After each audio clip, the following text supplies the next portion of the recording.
There we go. Hey, Bubba. We'll see if we can anybody come over from that one. That'd be nice. Just do a short one. Nothing crazy. Lisa.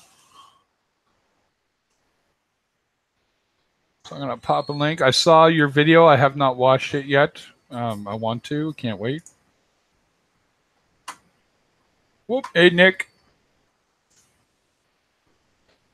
I definitely want you in the channel, Nick, because I do want to discuss the teeny tank we're gonna do.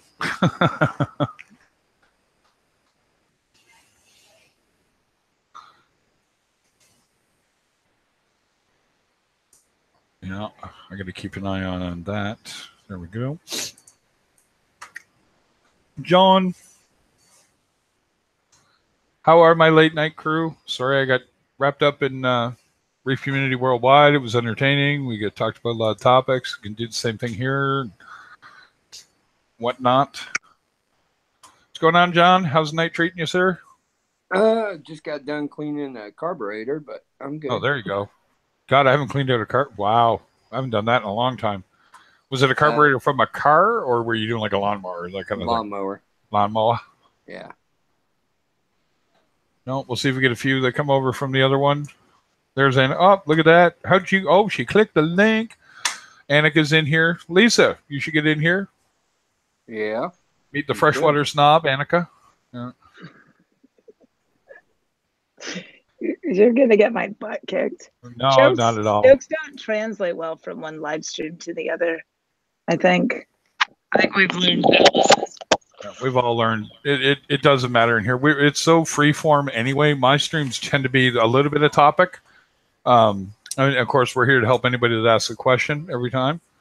But at the same token, you know, it's kind of the same idea, right? Usually, it's just me drinking a coffee and just sitting back and just giggling at everything that's going on in the first place. So, yeah, there's not too much reef talk going on in Rico's right now. They're talking about venison and everything else. There you go. Yeah, exactly. We have so many varied interests anyway. Yeah. So, but Lisa did have a question. Did Jeff get a hold of you about when did he find the skimmer he's sending you?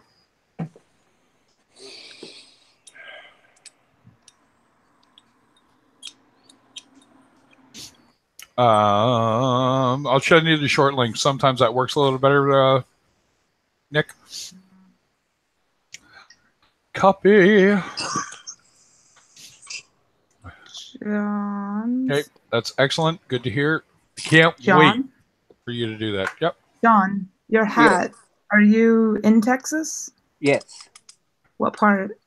DFW. Oh, okay. I went to SMU. Oh, okay. I'm in Houston. Yeah. I lived in Dallas for 5 years. So. Yeah, I was born and raised. Well, I was born in Abilene, but I grew up in Johnson County. Oh, okay. And I'm in Ellis County now. I have no idea where that is. I'm not from Texas, but I live. Ellis County is right below Dallas County. Oh, okay. I know I've driven through it because I've driven from Houston to Dallas and back a few times. So yeah. But yeah, I saw the other night that you were on, and I was like, another Texas person. They're slowly but surely starting to come in. Yeah. It's hard to find anybody on YouTube that's from Texas. Yeah. Well, it's a really big state, but I think it's just Texas people don't tend to talk about being from Texas. So. There's not a lot of people in the country that like us too much. Which is sad because it's an amazing state. I moved here by choice. So I was born here, will never leave. Yeah, I may never leave. I married a Texan who was born here, and yeah, I'm very happy to live here. I love a lot of things about Texas. So yeah. I lived in California for close to 10 years, and I will. Yes, thank you. I accept your condolences. Yes, it was as bad as they say. So I don't think I will ever even visit California. yeah, it's a nice place to visit. It's just not a place I want to live. It was excruciatingly expensive and just not. Yeah, Oh, I it know. wasn't. It Go wasn't a ahead. very friendly place to live. No. So. It's like all those because they opened that new Toyota headquarters in Plano or Frisco Yeah. or somewhere up there. Yeah. And they're all selling their houses from California and coming out here and getting 3 times as big as of a house for what they sold their more bedroom house for. More. Yep. I lived in a super duper crappy ghetto apartment in Los Angeles, like where I couldn't even walk on the sidewalk outside of my apartment. I paid close to $3,000 a month rent, and I was terrified to even walk in my own neighborhood. Wow. There were coroner vans showing up in the neighborhood regularly to take away dead bodies. I went from living in that area and I only paid $3,000 a month rent. Wow. I went from that to, because I couldn't afford $5,000 a month for an apartment. I went from that to moving to Texas and buying an enormous house on a third of an acre lot, living in this huge house that was so big that I would lose my cat. So for like half the price. So yeah, and then I ended up, when I met my husband, after we got serious enough to move in together, I sold my house because it was too big. So, because I was tired of living alone with a cat. But yeah, Texas it's different. It's like its own country. It is. Well, but it's so is kind of California. like you guys talk about, cost of living and that, and like Lisa lives up near Toronto and that, and she's in Ontario. And we always joke, you win $1 million in Ontario, you might pay off your mortgage, right? You win $1 million in Eastern Canada and you're set for life. Yeah. You know what I mean? It really makes a difference just because of the way a dollar runs here, right? Yeah. So it's the same thing with the reefing thing. Is everyone's like, oh, it's so expensive. And it's like, it's only as expensive as you want to make it. Yeah, that's true. Mm-hmm. Like I'm doing this challenge with Nick. And I don't know why he's going so small, but to do it, I guess. But I'm going to do a 5 and scape it up just like I would my 120. Wait, 5 gallon? 5 gallons. Yep, going to do a 5-gallon reef tank with a substrate of Miracle Mud and sand, and some rock. I'm going to use a small AquaClear 5th old one I've got here, AquaClear, and an air stone. Oh, okay. So you are doing a Miracle Mud substrate. Yeah. With a little bit of sand over top, yeah. Okay, cool. Because I had asked earlier if that was possible, and I think you can do it. The problem is in a big tank, Nick. I forget how that person worded it a minute ago, but it leads to its own issues. You got to watch out for things like deep sand bed. Miracle Mud doesn't need to be 4 inches deep to be a deep sand bed. Okay. So there's issues with things like hydrogen sulfide. Okay. So something will rot in there, and then you're just doing a little cleaning, and all of a sudden, this comes out of the water. Nukes your tank, it's you. Yep. So you gotta be careful. So. And you gotta be careful with the auto. Make sure you have an auto top off, because I just lost everything in my Pico for Nanos. Rico's without having an auto top because of the salinity. Yeah, salinity jumps quick. Oh, I'm so sorry. It happens. Nick, I turned you up. Let's see if that helps here. Go ahead. Is that better? There we go. Got you well, Con. Hi, Nick. Hey, I think the thing is with doing the tiny tanks is how can I put this straightforward? It's like, you know what? Yeah. I want to do a tiny tank with you if you're going to do that. Do a tiny tank? You want to do a tiny tank? I attempted to. So I started doing a challenge, and so I started a challenge with somebody else, and I'm not going to do it. And I want to do a challenge. You want to do I'll give you a challenge, Annika. I want to do a challenge with somebody else, right? Different challenge. Okay. Because I was listening earlier, and Michael was sort of talking about sumping tanks and things like that, or using canister filters. Now, To make things interesting, my challenge to you is to do a small reef with no filtration.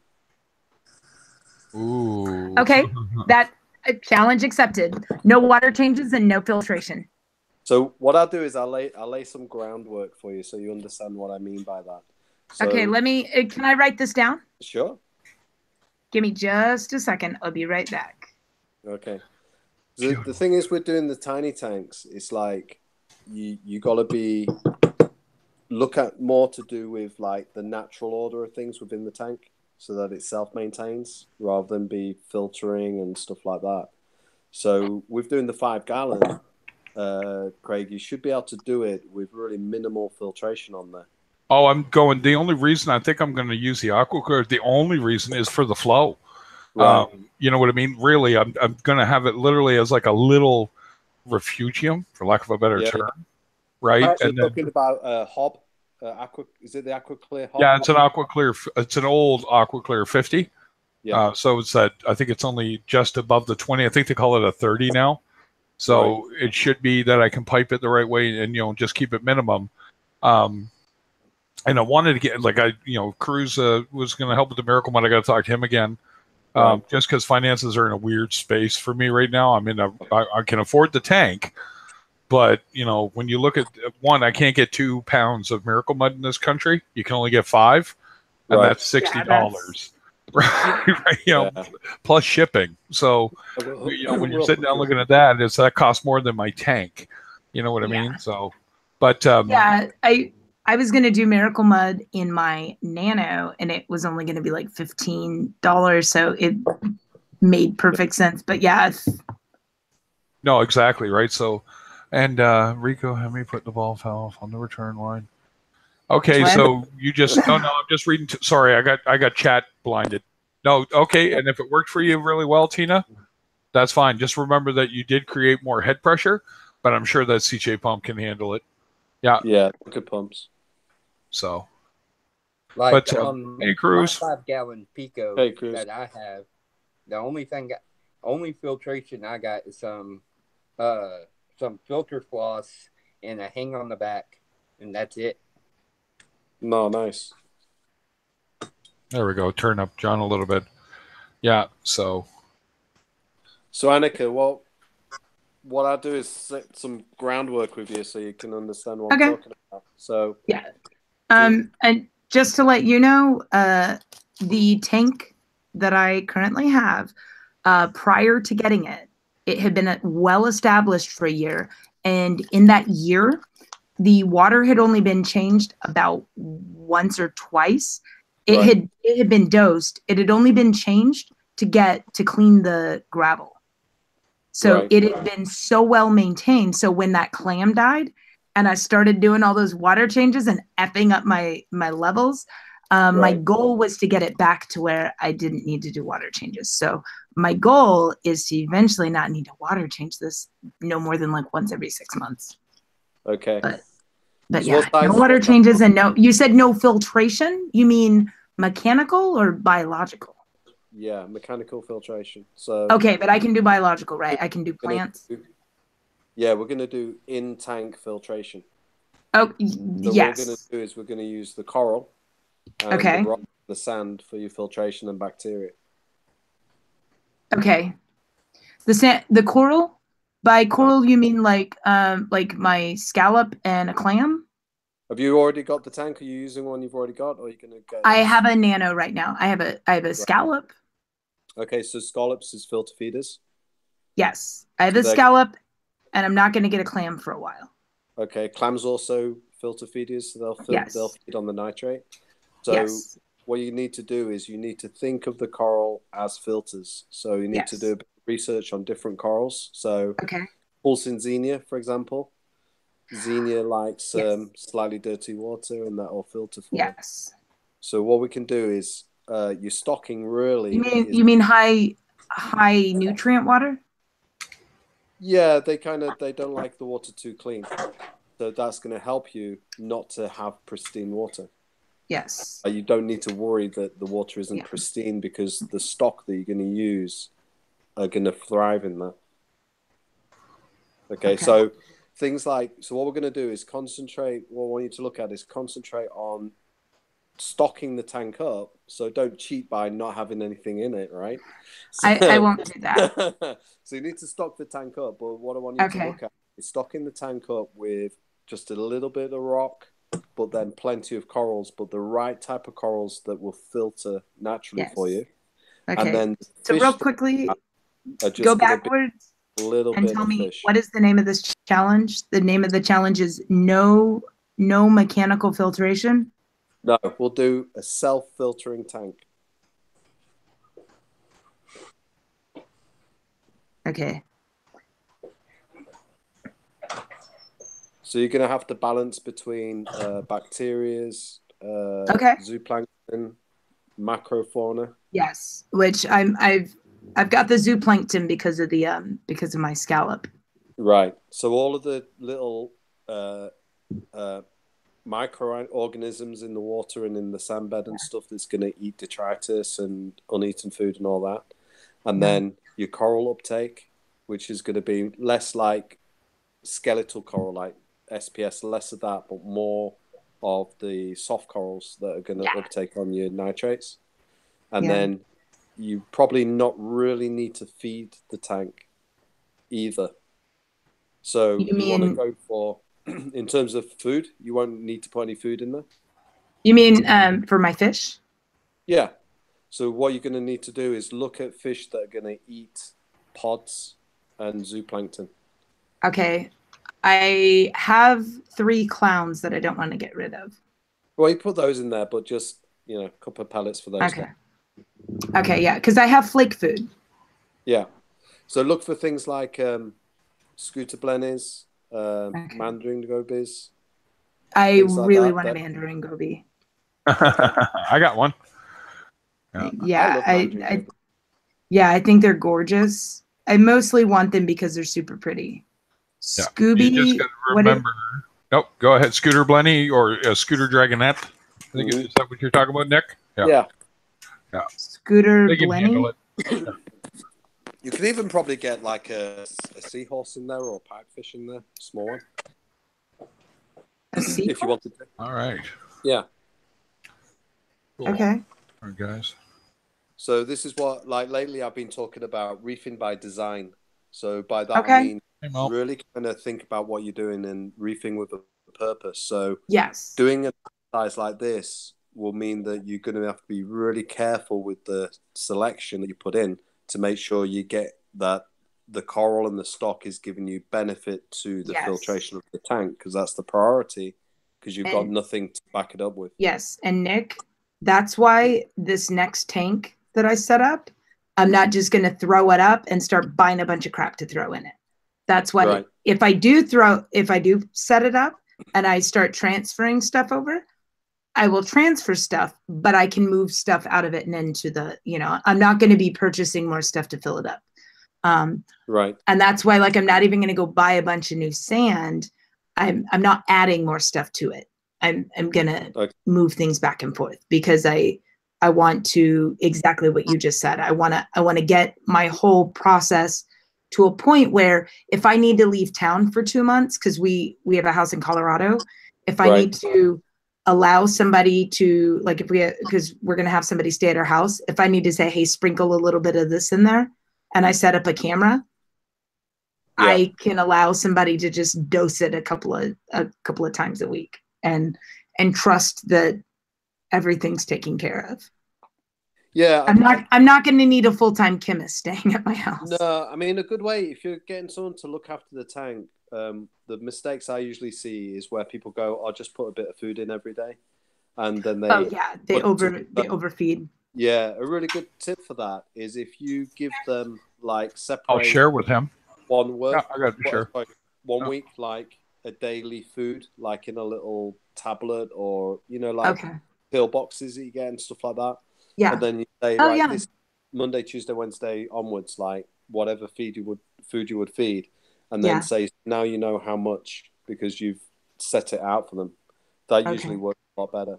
If you're going away for, like, sometimes, like, when I know people go away for a weekend or a week, what my advice is then is feed the fish up a little bit before you go away, switch the skimmer off and then just leave them for a week. And they won't need to eat for that week. That's what we do when we leave town. Like we left for Easter. Before the skimmer, and I just yeah, because usually what we find is people try to tell people to do too much, and then they get it wrong, and then things go wrong.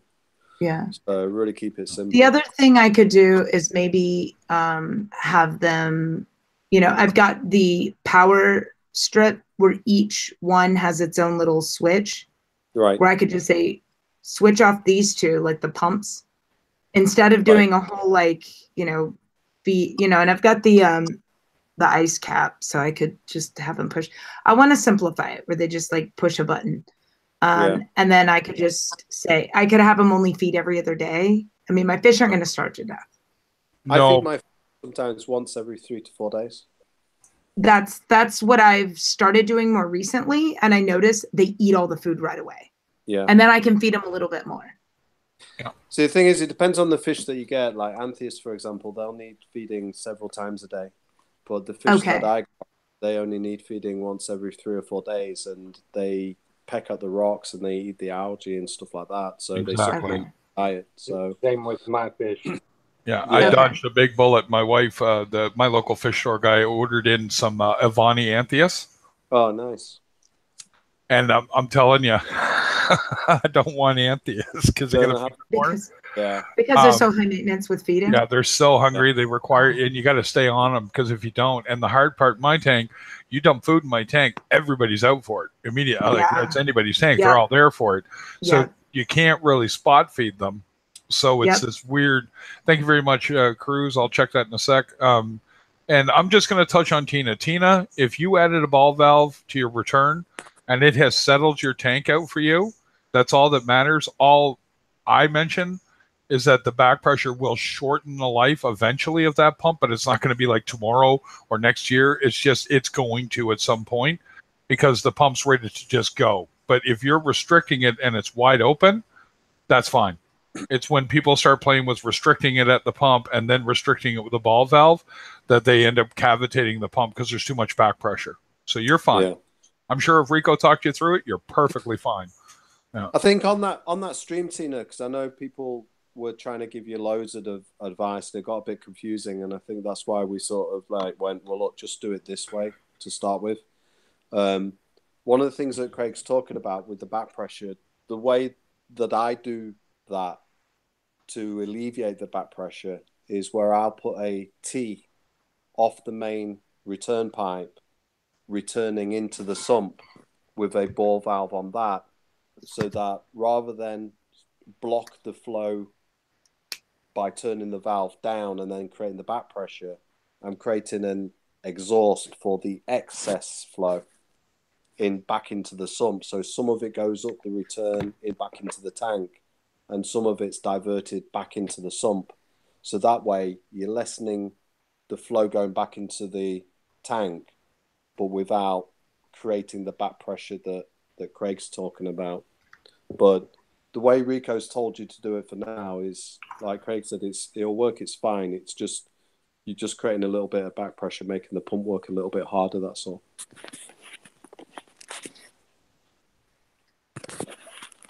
Exactly, right? Yeah, I remember that stream. It got very hectic. Everyone talking over each other. You know, it's one of those, everybody wants to help and they want to leap in, and it's like, well, we can't be there, guys. She's got to do it. And you can't have 25 guys or gals telling you how to do it, right? She handled it really well. I think overall, she's got her tank coming the way she wants. That's really, at the end of the day, all that matters, right? Yeah. It's a minor detail I bring up. Minor. Right? Yeah. You know. I mean, you're right, though. I mean, that's why I do the exhaust and do it that way. So it's giving you the same thing, but it's nothing that you can't do later on if you wanted to, you know. But I think at that time it was just doing something. You know, get something on that will work for the time being. Yeah, and if it's working, ta-da!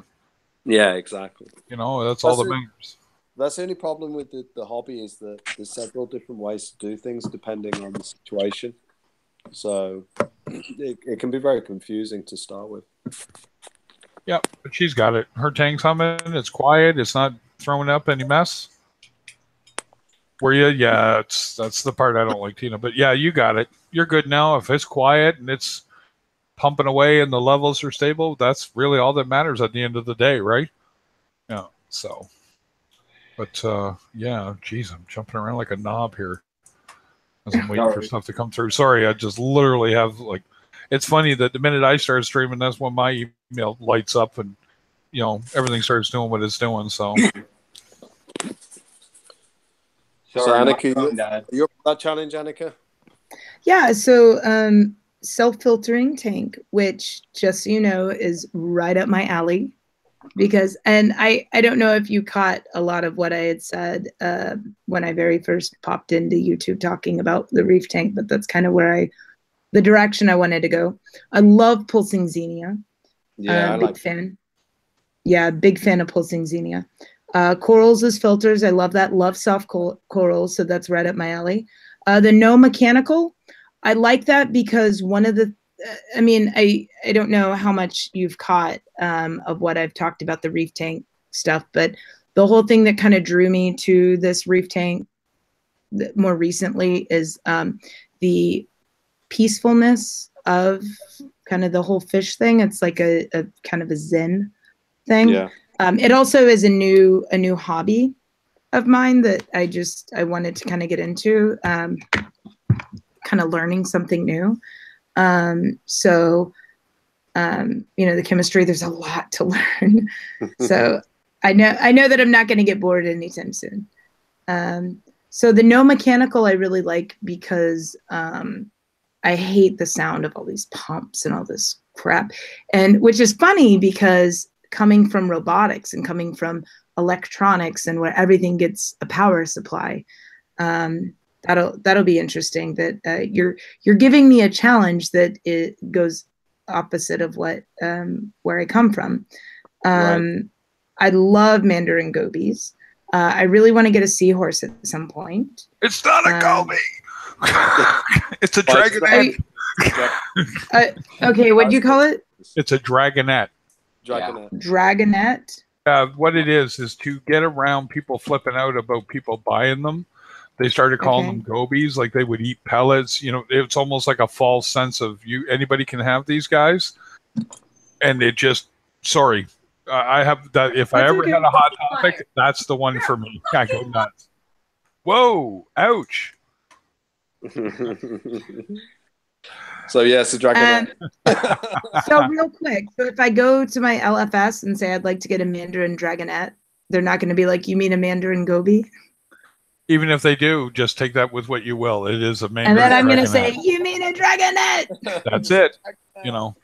Okay, and then you mentioned a scooter blenny. Is that the one that kind of comes out of the rocks in the holes in the rocks? Mm-hmm. They're like, I love those things. They usually skirt around the rockwork. Yes, I love those things, and they get kind of bigger. Yeah. Sorry, you didn't know I was on live. My bad. No problem. Your woman was yelling at you. You got wife aggro, we call it in the video game hobby. Wife aggro. So one of the things I like to talk about with my clients is like looking at the different levels of the tank, because they always talk about or want the fish that swim around. And I say, but it's really interesting to see like, pistol shrimp goby pairs, and the stuff that you get substrate dwelling animals, then you get rockwork dwelling animals like the scooter blennies and things like that. Yeah. And then you get the free swimming animals, and then you get the interactive stuff. Like I like to create little ledges where the cleaner shrimp hang underneath, and then the fish go and use them for cleaning stations. So I always feel that the more natural environment you can create and the more natural behaviors you can get from the fish, the more peaceful they are, the less stressed they are, because they're able to exert their natural behaviors. But recently I've just seen, we talk about products so much that it's almost, you need these products, and you if you've got a problem, then you buy a product. And what you can actually do by understanding, if you reef by design in terms of the stock, you can actually eliminate quite a lot of the issues by understanding what stock you're buying and why you're buying it, not just because you like it, but that you can stock to form where the stock itself is doing a role within the system. So if you research corals and look for particular corals that do particular things with the water, I think, it'd be a little bit tougher to do, but what you can do is actually create a system that's almost self-maintaining. Yeah, you're going to need a heater. Yeah, you're going to need some water movement, and you probably need to do a water change, and you might even need to stick a bag of carbon in from time to time. But as much as possible, if you can eliminate the need for mechanical filtration and things like that by stocking in such a way that the system's self-maintaining as much as possible, and the amount of fish aren't polluting your water to a big degree, you'll probably find that actually you can reef very successfully on a small system and not have to spend a lot of money on products. I hate you, Annika. Like, no, which I love, and we can't buy it in the UK anymore. Okay. Do you have Amazon? Yeah, we do. It's like I distribute. You can get this on Amazon. So really quickly, this would not qualify, right? You won't need to use it. I'll be honest. Okay. You shouldn't need to use it. But I'm gonna go ahead and keep it just so I have it. Thing is, you can use that in your other systems, your bigger systems. We were talking about the biopellets earlier. And yeah, I know. I was part of that. I was the one who sparked that rage. Oh, you sparked it? Oh yeah, I was right. I was the catalyst. Michael, that entire I started the forest fire. That was that. The thing is, I don't think Michael's used that product because the Dr. Tim's pearls is, if you read the label, it'll say no binders. Exactly. I was laying. So this is funny. I started that conversation by mentioning in the chat. I wasn't on camera. I mentioned it. They went on about it, and I was laying. I just got out of the bathtub. I was laying in bed, listening through my headphones to you go on and on about like how Dr. Tim's, and I'm sitting there reading the label while you're talking about it. And I'm just giggling. Yeah. It was really funny because you're like wiping the floor with their ass. It's hard because it's like sometimes I have to say, look, I disagree with that, and it's not because I want to put anyone down or say they're doing something wrong, but sometimes what happens within the hobby, people learn from each other, and what happens is people will use a product and say, oh, this doesn't work, or this does this, but I've had problems. And what you'll get is a lot of people using a product for the wrong reasons in the wrong way. Yes. And they all have problems. So then somebody else says, oh, I heard that everybody has problems doing that and that it's not good to do it.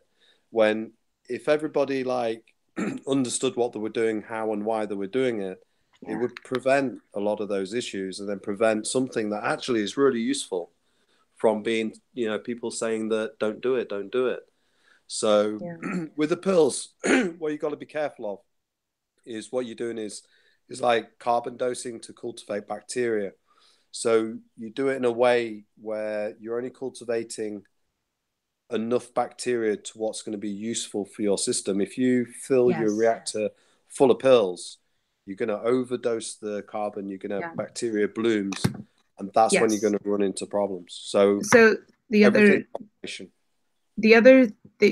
actually what I was about ready to say. The other thing that I do is like, I think for my system, it had mentioned that I should put a 1/4 cup or a 1/2 cup of the bacteria. I've got that 9, whatever it is. Right. Fritz 9. Fritz 9. And it was like, oh, for, the X amount of gallons when I first start. So what I did is I put like a couple of tablespoons instead of like a 1/2 cup. And then I just do a cap full every so often. Most things like when you're dosing, there's a big difference between bacterial dosing and chemical dosing. Yeah. So with bacteria, you can't really overdose to an extent because you'd be pouring like a gallon of bacteria to really overdose. Okay. The difference between like a few tablespoons or 1/2 cup on the sort of system you're talking about, you're not going to overdose. What will happen is the bacteria is a living thing. So it will self-balance. Stuff that isn't needed won't get fed. so it'll just simply die away. That's what I was going to ask, is would it be wasteful then? Yeah, if you're dosing half a cup and you don't need half a cup, then yeah. But if you're unsure what you need, don't be worried about slightly overdosing on bacteria. Okay. It's not like overdosing on chemical, right? Yeah. Yeah. Did you want to come in on that, Craig? Sorry. Wow. I'm so sorry, guys. I'm in and I was listening and you're talking about, sorry, just a little bit. What was that again that you're asking me about? No, I was just saying about bacteria. I thought you were coming in on it. I was just saying that with bacteria, it's different from chemical dosing. If you're guided to, I'd say, like half a cup of bacteria, if you think, oh, I need to be careful, I don't want to overdose, and you add several, I don't know, capfuls. With bacteria, if you put half a cup in, it's not really gonna. If it's unrequired, it'll just die off. It just dies off. Yeah, you could. I jump started the 20-gallon on my stream that I usually have, and there's videos of, and I took the 50-gallon bottle, shook the hell out of it, and dumped the whole thing in. Yeah. Wow. So because I just want to make sure that I would rather have a bacteria bloom than an ammonia spike. Yeah. Right. And everyone's like, well, what will cause one? I personally have never had one happen. I change my water enough anyway, and I don't go nuts with water changes either. That 20 sees a water change every 2 to 3 weeks. That's, again, just me. You know, I tell people that are changing the water all the time, that's fine. Go right ahead. You know what I mean? It's not going to hurt you. It can. There are things that can happen from doing too. You could feed a problem. You know, but again, that comes with experience. You missed the link, DM, 2 seconds. Paste. Yep, that's the right one. There you go, bud. So, and for Reef Jeeves too, that link's there again, just in case you missed it, because I know you're talking to someone. Really, all in all, when you're talking about dosing that stuff, you're not really dosing it. You're putting it in there. A lot of times, I'll use CChem stability after the initial stuff, just to kind of coat things when I'm doing stuff. So if I go in and do a big peroxide treatment on the rocks, you know, and nail the living hell out of it, I'll use stability to offset what I did because it's going to kill some. Right. But, you know, I won't sit there and tell you that CChem stability is the same thing as Dr. Tim's One and Only, or the, you know, the Fritz, or, you know, I use ATM Marine Colony all the time. Different apples and oranges, right? Stability is much more high level, they call it, bacteria. It just helps with what you did. It's not going to correct it if things went wrong. So yeah, you're right on the money. You would just, I don't know, you can't really go too far. The only thing that can happen is you end up with a bacteria bloom. And in a small tank, they really don't make a UV sterilizer small enough. Even the AA Green Killing Machine, that's a 3-watt, is too big for like a 5-gallon. It takes up a 5-gallon. You know what I mean? Like, it'll take up the whole corner, and you'll be forever fighting with it to keep it from getting clogged. So, see, the weird thing, the weird thing as well, Annika, is that people that I work with, one of my goals is always, they always come back to me and they always say, I can't believe how easy this is. Like Paul, Michael, like if you speak to them and ask them, before they were working at keeping their reef, and Paul even said to me after a few months we were working on his system, he came back and he said, Nick, you know what? I feel like I'm like not doing anything, but I know I am, but it just seems too easy compared to what I was doing before.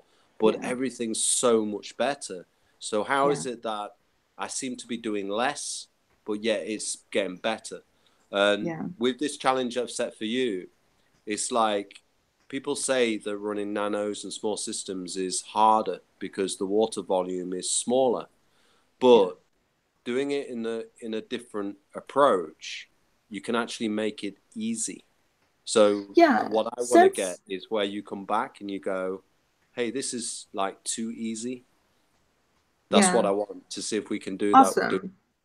Yeah, this last week, since, like I said, I've been super busy. We went out of town for Easter. I've been in my studio like every day, and I just haven't had time to do anything with my tank. I've kept my hands out, and I've really only fed and I've dosed Like I do the little, 3 to 4 mils a day. I do 3 one day, 4 the next. I was doing 5 each day, and it was too much because I was doing it for 24 gallons. I'm really at about 20 to 21 gallons. So this I do 3 a day. Bacteria dosing? No. This is the 2-part. This is the fusion. Two-part. Okay. Yeah, 2-part. So I feed the corals, and I do refroids about once a week. Oh, you could even black that off on a 24 gallon tank. Yeah. So what I was doing is I was spot feeding refroids when I very first got it. Yep. Right. And now I broadcast fed once, and that was yesterday. And I'm like, I'm only going to broadcast feed once in a blue moon, and that's because everything was looking great. All my levels were down low, and I'm like, okay, I'll go ahead and broadcast feed. Just this once. And, I think I was kind of overfeeding for a while there. But anyway, to get to my point, just this last 5-6 days, whatever it's been, I've kept my hands out of the tank, and I quit freaking out about the tank. I went ahead and tested my water this morning for the first time in 4 days, which is unheard of. I was testing my waters every single day. Right. Everything's perfect. And I just relaxed. What I do is I test my water by looking at my corals. Yeah. And if everything looks right, I'm like, okay, everything looks fine. Everything's growing. Everything's flourishing. I'm fine. My fish look healthy.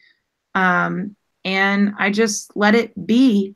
And, I top off my water with RODI. I've been using a refractometer every day just because it's such low water volume. I want to make sure that get an ATO. Make your life simple. What do you mean? Get an ATO. Get an auto top off. I will soon, but again, that's a whole. It's like I have all. I will. I will, but again, it's like I've had the tank set up for a month now. It's like I keep adding all these new things to it. Yep. I even removed my skimmer. Oh, so that might be another reason why my nitrates went down. So I told you that my nitrates, they had spiked up to 160 and then they went down to 5. Right. How old's the system now, Annika? Well, again, it was established for a little over a year, about 14 months before I bought it. I bought it, I moved it home, and it's been set up for about a month and a half. Yeah. What you get is with nitrates, you get initial stage, which is just after you probably get a cycle or a mini cycle if you move in a tank. Yep. And then bang on the money, about 4 to 6 weeks later, you'll suddenly get a slight spike in nitrates. I got a huge spike. Yeah. So then I haven't really looked into why it happens, to be honest, but it's just something that we see that you sort of around 4 to 6 weeks. What I normally say is just get ready to do a water change. Okay. Well, mine, I was doing a lot of water changes because I had lost a clam, and my whole house reeked of dead clam, which is probably the worst smell I've ever smelled. And I was chasing the smell. It was horrible. I was doing 30% every day for 5 days. It was so bad. Right. And my ammonia was drop some carbon. Next time, drop some carbon. I had carbon in it. I had enough carbon for 100 gallons for 6 months in there, and it was still freaking out. Really? Yeah, it was bad. I had that happen when it was I had a 30-gallon tank they left outside, and it was -12, and there was only an inch of water above the sand, and all the snails had died. I thought they were still alive, but they did die. And all of a sudden, I'm walking by my office. I'm like, "What the hell is that smell?" Right? I'm like, I'm smelling the water, so I threw the carbon in. I couldn't get rid of it either. And sometimes it just goes that way. Yeah. Good news though. So my frag rack that was in there, I have this really nice frag rack. I had a turbo snail that had turned upside down and died. I caught him in no time. As soon as he started to go rancid, I caught him and I threw him out. So I'm really lucky that he didn't F up the whole tank too. Cause that would have, oh my God, I'd be done. See, that's why some people don't. scared of using it or they don't like using it. But that's where, for me, ozone really comes into play, because the UV ozone would have ozone. So ozone would have eradicated all of that smell and everything for you. But yeah, again, you just got unlucky that your clam died. How long had the clam been in the tank? I had just had him a day. His foot hadn't come. He had rocks jammed up inside of his foothold. Oh, and they killed that before you got it. Somebody ripped it off a rock and tore his bristle foot.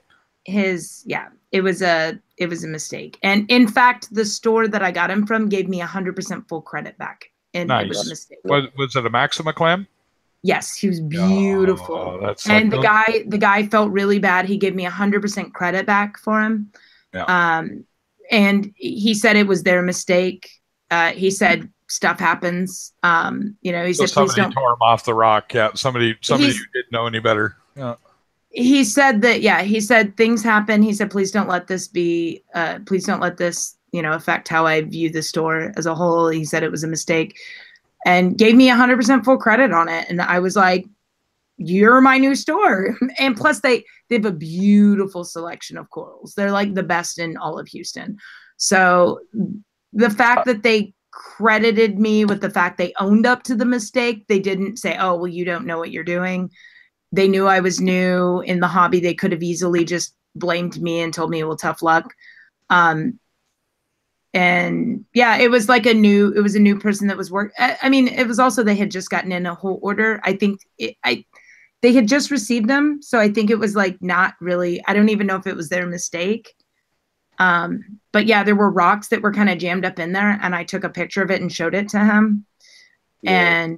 And I've bought almost every single coral from them ever since. Yeah. I bought all my bubble tip anemones from them. It's probably just an accident, whether it was a shipper or somebody. Yeah, exactly. They tore his foot. That's why he died. Yeah. So they'll survive a little while, but because they can't attach their foot, the stress level for the clam goes up and they die. Right? It's what they do. Yeah. Yeah. Sometimes it's good though. Like, I think in any business, sometimes you can have a problem, but it's the way that you deal with the issue, right? Yeah.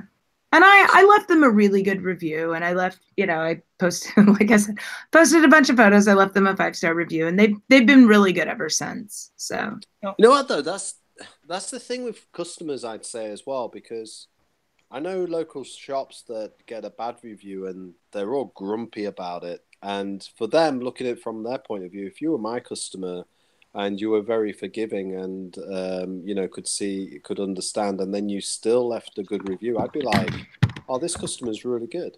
That's a really fair customer. That she had a problem, we rectified it, and she didn't hold it against us, and she actually gave us a good review because she appreciated the way we dealt with it, and that's what you appreciate your customer that way as well. Yeah. Well, they could actually be really good, Annika, if you go to that store and you explain what you're doing in terms that you're looking for corals that aren't just pretty but are going to help filter and stuff.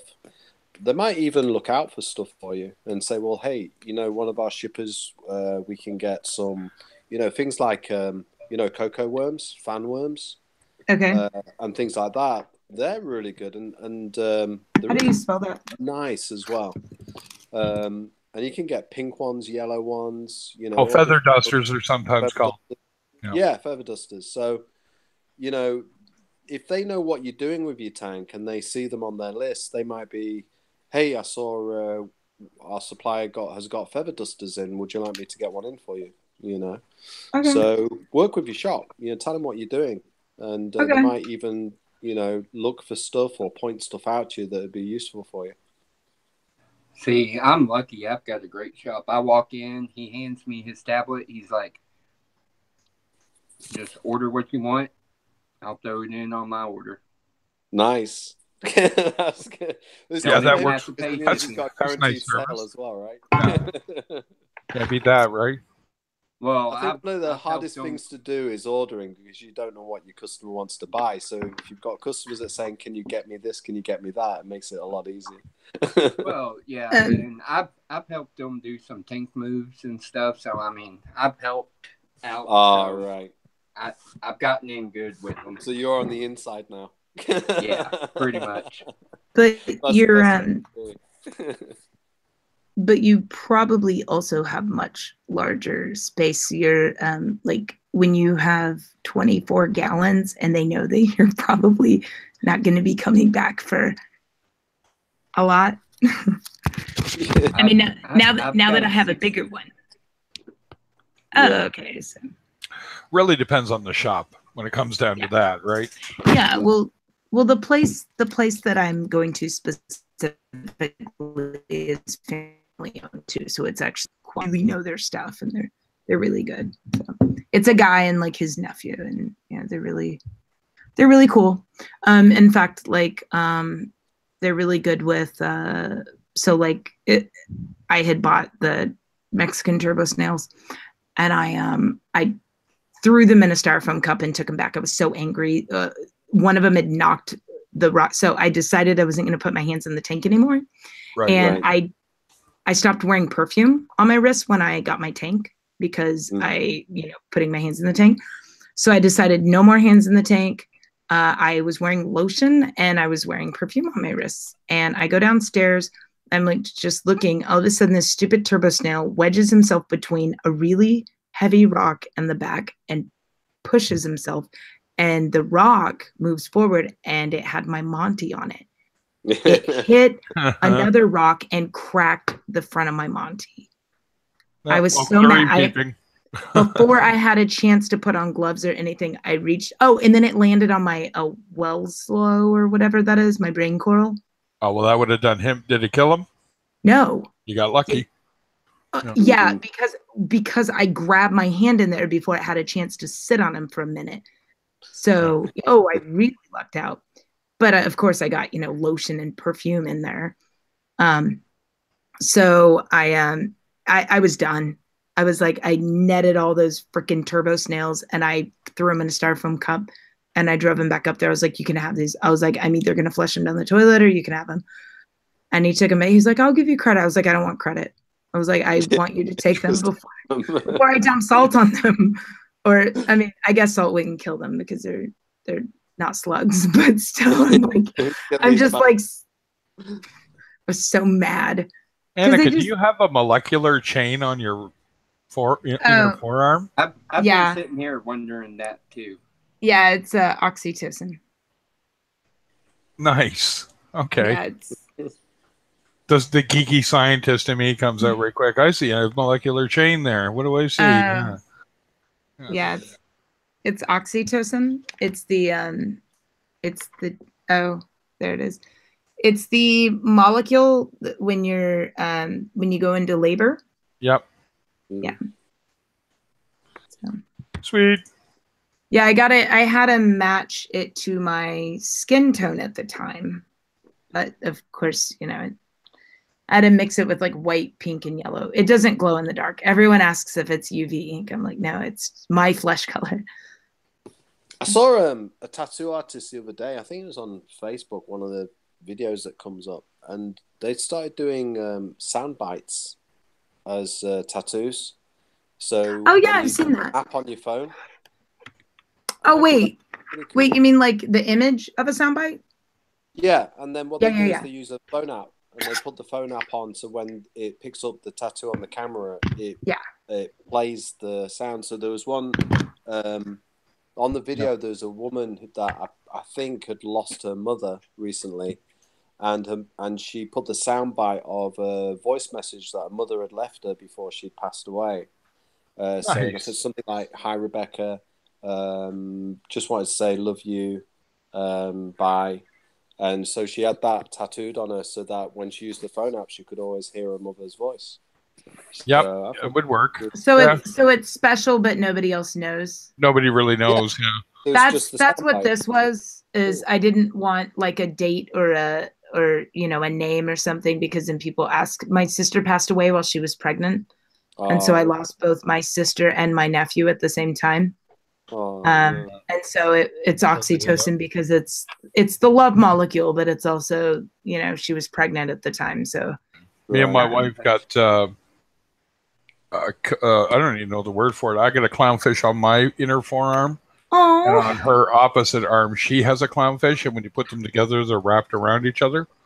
Oh man. Yeah, I know. And is hers bigger than yours? Because it's female? No, actually, I don't know. Actually, I never really looked. Well, if she gains weight, it'll grow. Yeah, she's she runs this house, trust me. Hers is more dominant than yours. Yeah. Hey, what's going on, Jeff? So that's cool. That's so sweet. Why clownfish? Just because you both like to reef? Hello? Yeah, no, sorry guys, reading. Sorry. Oh, okay. Reefer Madness. Are they Ocellaris clown? Rico popped on. Okay. Okay, sorry, just wow. Jeez, what a night I'm having of email. Sorry guys. Yeah, I'm really good, Jeff. Rocking a little bit. My sugars came right back in line. So that's what happened, guys. They mislabeled my bottle of creamer as being the regular one, and it was a sugar-free one. So my sugars dropped out for the day. Oh man. So that's what happened to me, and I'm like sitting there going, "What the hell?" I knew it tasted funny, but you think, "Oh, maybe it's this or that or whatever." And I'm thinking, man, I just started feeling more and more piss poor. And it's like I maintain a sugar level somewhere around 7 to 9, so that's higher than the average person because I am diabetic, but it's okay for what I am. Yeah, and it's really weird that all of a sudden I was 3. So, I knew something was odd, so I was starting to get a little concerned, but not worried. And then just something told me to go check that again because I knew my coffee had tasted weird. That's what it was. So, it's what it is. But, yeah, there you go. Sorry. I said a buddy of mine text me, "Are you all right? Everything good? No acid ketosis? Blah, blah, blah." I'm like, "No, I'm good, man. Shut up." So, no, I've never had a scary moment with my sugars. I mean, the heart attack and then the bowel obstruction were much more serious. But, I always tell everybody, don't worry. I've already had my fun, man. I played in a rock band for 30 years. You don't want to know how much fun I had. Yeah, that's funny. And somebody's like, "Well, what do you mean?" It's like, all you got to do is watch any behind the music that had anything to do with drunken debauchery. And I've been there. Funny. Right. And, 3 tours of Canada. And it's like, somebody said, I said, look, they all look the same. Right. Awesome. It's funny. Right? In college, I did some hours in the ER, and we would have guys, humans, not just guys, come in on stretchers, and we would, you have to take their pulse as they're coming in, and they would even through triage, and you're asking them, "Okay, what are you on?" And they're like, "Nothing," and you're like, "No, what are you on? Look, I'm not going to call the police, but we need to know because we need to, we need to triage you. We need to know what drugs are in your system so we can medicate you. What are you on? Nothing. Your heart rate is 200. What are you on?" We're like, "Look, you obviously have something in your system. Yeah, exactly. You've had a very fun evening. Could you please?" "Okay, I'm on cocaine. Thank you." It's like, no, there's video footage out there somewhere of me on stuff. On stuff, let's just say that. Yeah. Sitting in the front seat of the truck. Pupils like marbles. Oh yeah, right, and just rocking back and forth and go, "Man, they're all looking at me, man. Everybody sees me, man." Right, and they're like, "Are you all right?" "No, I'm all right." "Oh shit!" And I stop the truck, throw it in the park, and jump under the truck in the middle of an intersection and run off. Oh God! And they're just like, "Holy shit! Did he just do that? Is he joking?" So there's video of you at a window, pulling the window. Pulling the curtains. I mean, there's all kinds of. Don't even go there. Thankfully, I've never seen them.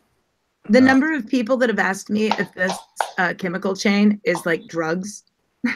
Oh well, you Breaking Bad.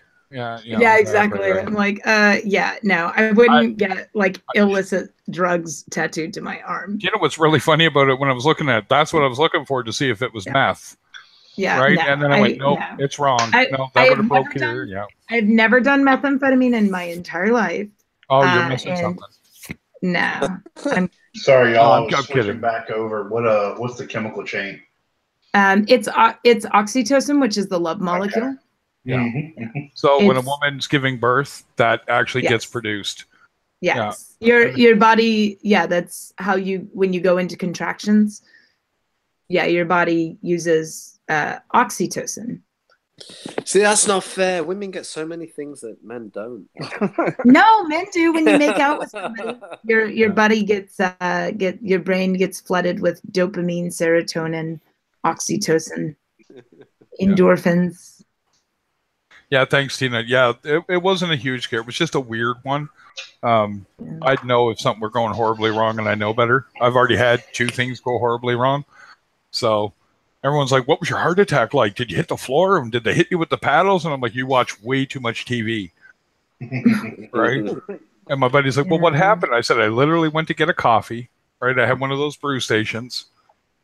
And it felt like somebody put a cigarette out inside my chest and then gave me a titty twister from hell.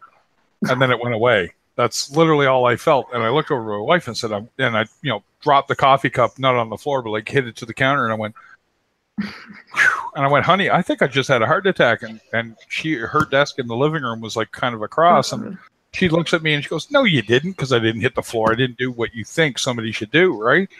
And I'm like, yeah. So I finished getting the coffee, lit a cigarette, went back in my office.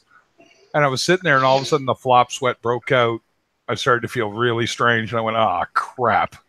I had a heart attack, right? And she's, called 911, walked out. I said, I called 911. And she, of course, panic stations and everything. She didn't even know how to react. She was just in shock, right? And they came in, they took me off. My blood pressure was 227 over 124. And I wasn't tachycardia or anything, but they were worried, to say the least. And being 6 foot, and at that time, that was the weight gain. I was almost 400 pounds. Oh my God. Right. So, it was all of a sudden just really bad. Right. So I went in, they did their thing with me. I had a pissy nurse blow out my IV. And I'll never forget the one that calmed me down. And the heart specialist watched this, right, while she was reading my EKG, right? And she took the blown out one of my left arm, moved it over to my other wrist, and just talked to me, right? Because I was being calm. I wasn't freaking out or anything. I said, just really hurts. And she moves it over to my other arm, and they watched my rhythms kind of balance out a little bit, right? And she told me later, this heart specialist, that meant everything to her to watch that, because that's the one thing when a heart patient comes in, you want to not upset them anymore because they already know they're in trouble. You don't need to tell me I'm in trouble. You know what I mean? And I ended up with a stent. I had a 99% blockage on my third LAD. Wow. Yeah, there you go. If you know anything about the heart, that's the Widowmaker. That's the one that kills you, guys. Yeah. At that time, so you were coherent. Were you afraid that you were dying, or? I had been worried about dying for close to 3 months prior. I was involved with the test about that. Yeah, I'm so sorry. It's a really weird thing. I try and tell people you'll know if you're really messed up. If you're speaking to me in Russian, bud, that looks like Cyrillic to me. We can't understand that. So if you're cursing at me, kudos. It's really weird. The bowel obstruction was much more painful. Everyone, asked me about that. That one hurt. Right? Yeah. I think John's slapping back a little. I'm going to jump off here and spend some time with the missus. And I would sound like she was mad at you there, buddy. I don't know. She was just playing around. She had no idea I was on live. She thought she had caught me just not doing nothing. Is she all embarrassed now? Tell her do it again. Yeah, she was. Yeah. Tell her. Yeah, we thought it was great. But no, this is real quick before I get off here. This is the boneyard. Oh. The one that crashed. Oh, I'm so sorry. So how many gallons? 5. 5 gallons. Okay. Yep, I got one pally left. Oh, look at that. Well, he will. He's a pally. So are you gonna try to recover it? Oh yeah. Because it was just a saline, right? Yeah. I'm so sorry. Now, since everything died off, there's been a nutrient spike, so I've got some algae growth going. Yeah. Won't take long. to get it fixed. Are you going to take the pally out? No, I'm going to leave it in there. Yeah, I've already fixed the salinity, so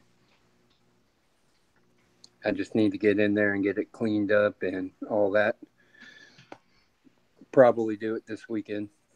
So do you want to do this Reef by Design challenge with me that Nick's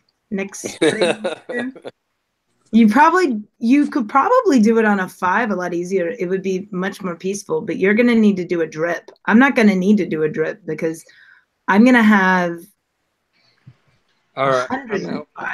Good night, y'all. Okay, good night. See you around. Cheers, John. Okay, so cool. Well, it sucks. Nobody wants. I hate tank crashes, man. I'm going to have over 160 gallons total if you include, because when it's all said and done, because I'm going to have the 24 plus the 30 sump plus the one. I think I'm going to have a 30 sump on a 105. That's healthy. That's okay. Yeah, so I'm going to have a 30 sump with the 24 and the 105 all together.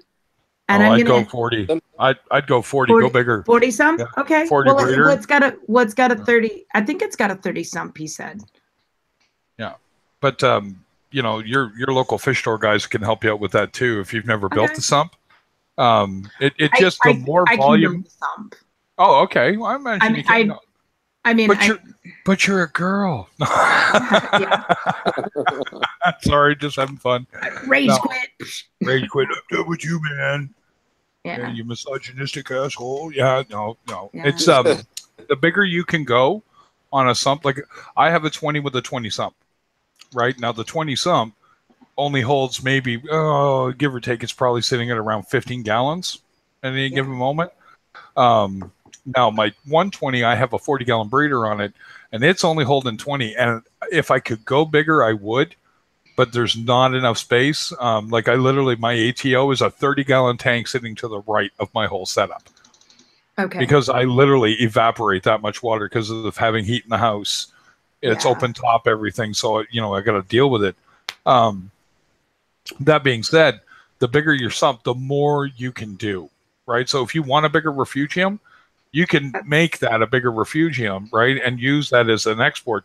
Because I don't know if I believe these guys that it doesn't help because, man, my 20, that thing's growing so much. There's actually a shit ton of cyano in the sump right now and very little in my main because I really screwed around with my water chemistry. Anybody here will agree with me. When you're messing around with peroxide, it's always a concern that you're going to kill stuff, right? Yeah. So I knew it was going to throw me one way and I was ready for it. And it was really funny that my sump took that load. And I'm like, huh. And the wife goes, how do you do that? I said, well, I can black out the sump for weeks if I want. That shade ain't going to die. Right. And she's like, really? I went, no, there'll be enough sunlight and, things going on. It won't kill it, but it'll kill that cyano because there'll never be enough direct light. And, things like that. This whole hobby is so anecdotal. I think we've talked about that before, Nick. So much anecdotal information from people, and people don't understand what that means. Right. And it's like, well, you may have missed that stream, Annika. And I know Nick was there because Nick was part of it. I kept wanting to grab Richard and go, would you stop being a dick? Oh, you mean the non-ever one? Yeah, the one about quick. Go ahead. It is a 40 sump. It is a 40? There you go. Yeah. So for some reason, I thought he said it was a 30. Okay, cool. And I'm going to refugiate. I'm going to have... I'd like it to be really beautiful refugium. Well, good luck with that. Mine looks like crap, but it does the job. So it's like I'm saying to DM, I'd love to have a nice looking fuge. It ain't gonna happen. I got no patience for it. For me, it's just where I dump my equipment. Yeah. So the other thing with this challenge as well, Annika, you can actually put like some nice macroalgae in the tank as well, like dragon's breath and stuff like that. I'm going to see if my LFS guy is going to let me. Yeah, he's got some. You'd have to just put corals and fish in there. You can put some macroalgae actually in the display. Yep, and grow it and let it do its thing, right? Yeah, and one other thing I want to do, like I mentioned, I want the rocks to kind of look like they're almost floating a little bit. like standoffs. The other thing I want to do is have a lot of rocks that are like bowl shaped and arch shaped. I don't want it just like, you know. Boulders. Right. Yeah. And just beware of flow, right? Because you could actually cause a stagnant area. But I'll tell you, look up BRS TV and look at for the I've watched one. Hundreds of their videos. Yeah. The great thing about them is that they show you the basics. They don't go into detail, but they show you enough of the basic. You know, and you can make anything you want a reef tank. Anything. The dude, like, I love the comments on their videos because they're over time, like I don't remember the guy's name, but like, Ryan. Yes, Ryan. Oh my God. Like the comments would be like, you someone totally want to get high with you. Oh yeah. People will leave that as a comment. It's him and like the other guy that's like his co-host. The co-host will adopt his cadence. Yeah. And so they'll be talking and somebody will leave a comment. They're like, you guys, I would totally want to hotbox with you guys. Yeah. I'm like, you guys are leaving a comment on well, those early videos, they were just two deer caught in the headlight. You could just tell, yes, and we do this, you know, and it's like everybody's starting videos are like that, right? And everyone assumed they were just high. And maybe they were, right? You know, whatever. You know what I mean? You know, like, because you watch them, it's like, yeah, definitely, Bob. You know, yeah, Ryan. You know, it's like, no, I love they get older and they're doing maybe talks or seminars and they're going, yeah, when we first made those videos, we were so high. Yeah, that would be great to find out. It'd be awesome, actually. Yeah, there's one guy who I watch. I can't remember his name. Oh my God, I love their channel. But he's really cool. He's the one. He has like a giant tattoo on his upper inner arm of a giant pot leaf. And I just saw it recently. He did a video where he went to Japan and like he was wearing a tank top and it was like really hot outside. So he was wearing a tank top. He had a giant pot leaf. And I'm like, these, I'll find the video. I don't know who that is. I know it ain't Mr. Saltwater Tank. Mr. Callahan looks like. I don't want to go there. He's a guy who you can kind of tell. Yeah. Like you can. Mark Callahan, like the straight man of reefing or something. He is. He's like the straight guy. He doesn't even really do YouTube anymore because his side venture of doing installs and everything like you do, Nick, is it took right off for him, right? You know, and he does some cool stuff. But I'm just like, well, why aren't you making? And it's because he just doesn't have the time. You know, I do these streams and I love doing them. They are taken away from me making videos. You know what I mean? So it's I have to strike a balance, and it's like it's hard because I'm unemployed, so I can get on right now and actually sit down in the morning and stream for 4 hours without even breaking a sweat, right? Yeah. And it doesn't wreck my day. Yeah. Now, you know, that being said, it's still informative because anybody can come in here, get on, and ask a question and get an answer, right? And, you know, we do our best. And, you know, the one thing I can say about what we're doing is we try to not get 20 guys giving an answer or gals all at once. You know, you try to break it down. And we're all pretty good at regulating each other pretty good too, right? Because, you know, I've never seen it get too blue, you know, to use the term, and I've never seen it get too hateful, you know, and none of us dig hateful, right? Yeah. Oh, awesome. Oh, Tina got her corals. You got your white pipe organs, did you? Yeah. So I try to watch this. Who was I laughing at? There's a girl. She had a stream, and of course it's showing her face the whole time. And you got to stop watching the chat the whole time, or you got to turn that off so that we can't see it because I can tell you. I can see the words going through your pupils.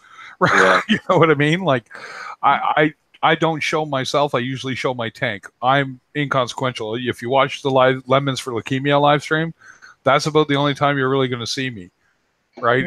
I just have no compunction to get on camera anymore. I'm just not into it. I'll do it when I need to do it or it's required. And, you know, I want to show my tank. That's the end result of everything of what we're doing is the tank. Right, and I'll show you my sump, and like I'm really stoked that my Coral Box S150 is now broken in and actually skimming, and it's dry skimming. I've got it at this point where I'm like, okay, now I just got to fix that reef octopus, right? I need to get a stand built. It's the egg crate's just not cutting it. That thing's way too heavy. because the motor's on the outside, so the center of gravity is off. So I need a 7-inch or 7 to 9-inch adjustable stand, so I can actually just dial it right in. Because right now I've got the valve wide open and I'm still skimming a cup a day on a Super 2000. Red Starfish, they do some nice skimmer stands. I might have to have a look. Red Starfish, and they're nicely made as well. And then write them. Send me one for free, and I'll put you on YouTube. But you know what? I mean, it's just that. Like, I'll tell you, Tina, that Indonesian rainbow torch I got going in my 20. I can't wait for it to really go off. It's starting to. The bubbling seems to really be bringing that thing out of its for lack of a better term, shell. So both heads are actually coming out now. And my orange Octospawn, Australian Octospawn, it's starting to come back out now. This is all anecdotal, right? It's all anecdotal. I'm just seeing what's happening with the bubbling, right? But that's the fun part. I'm sitting there going, but if I just did it twice, and already my corals are coming out, I would look at him and go, well, there's something here now, isn't there? You know, is it just because the oxygenation in the tank went up? Maybe. You know, I really couldn't say one way or the other what I think. What about you, Jeeves? You bubble, don't you? No, I don't. Oh, you're not bubble scrubbing yet? Mm-mm. Oh, I can tell you, man. Can you give me a quick description of exactly what bubble scrubbing versus algae scrubbing? Algae scrubbing. I hear people. I know what algae scrubbing is, but what's bubble scrubbing? So bubble scrubbing is you take a wooden air stone, you position it so your return pump catches the finest of the bubbles, right? So you know most of it's going up the side, but it gets to pull, and that shoots it into your tank. And you generally I shut off my flow in the tank. I just let the return do its work, and then it coats the corals and causes them to. What the hell would you call that again, Nick? Slime off. Slime up. Yeah, they slime up. And then when you stop, and then your flow's back on, that blows off and then goes down your return and gets skimmed out and processed, right? And the corals, I don't know about extend anymore. Well, I guess my euphyllias are extending a little more. I'm waiting for that Montipora setosa to do it, but I can still tell he's holding in better than if I hadn't. And my that new plate of mine, that plate's so bright, guys, when the light hits it, it actually reflects at the rock underneath. So what exactly, okay, so the tiny little bubbles of air? You're using tiny little bubbles. You're basically doing like a semi-protein skim on the entire tank. You're using the little bitty bubbles to remove detritus and crap from the corals and any little loose pieces of algae, little bubbles attached to everything, and then lift it out. Yeah, and get caught underneath your overflow box. Causes it to go up, and then it skims out. And then it gets skimmed out, and then or it goes gets down caught in your mechanical filtration, even whereas it would sit before. So do you do this by hand with the little wooden, little air stone? So I got the air stone. I bought those Marina suction cups with the circle. And I stuffed that over top of the air stone, and I stuck it right next to my intake for my pump, right? And then it turns on for 2 hours a day. And then it just blows it all over the tank. Over the so entire your whole tank gets filled with bubbles, and then it floats everything up? Not as much as you think. It's almost like a fine mist of bubbles. But they attach to the coral, they attach to the rocks and everything, right? And then when you're done, they slime up to get rid of that. And because they're sliming up, it's almost like they're shedding their skin, so to speak, right? Yeah. And then that goes down your overflow, gets skimmed out because it's raised up by the bubbles. It also helps with the my pH went from 7.9 to 8.2 in 2 days. Really? So real quick, you have an air pump on the that's on the outside, and it just flows. I'm trying to think of where this sets up. I'm sorry. So take an air pump.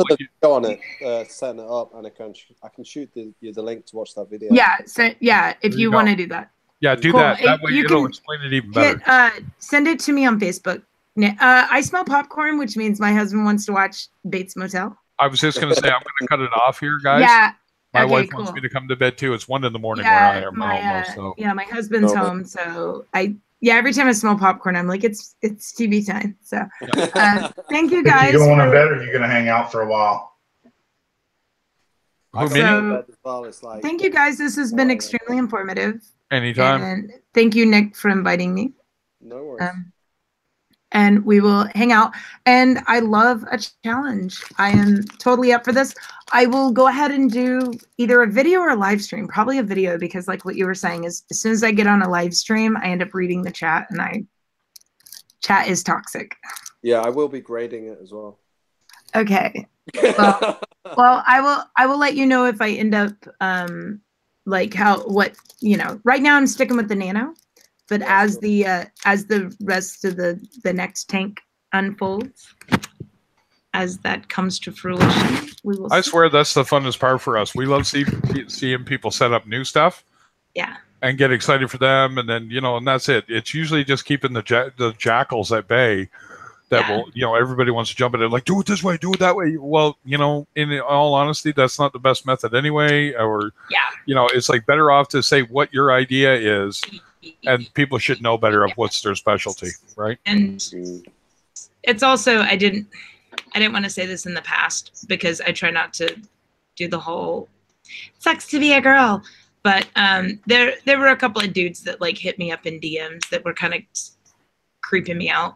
Like previously, not since I joined this chat. Previously, and it was frustrating because I didn't want to say anything about it in the previous chats. They've fortunately not joined this chat that I know of. I've not been paying that well attention, but it just, that's why I just kind of quit that other chat, because it was just too much. Can be. No, absolutely. It was too much drama, and then it was like, and then I think the kind of like, All right, so to you folks at home, I'm going to stop the stream, and I'm going to shoot the shit with you, Nick, here in a moment, and the rest here, and I'll be talking with you guys online shortly. Cool.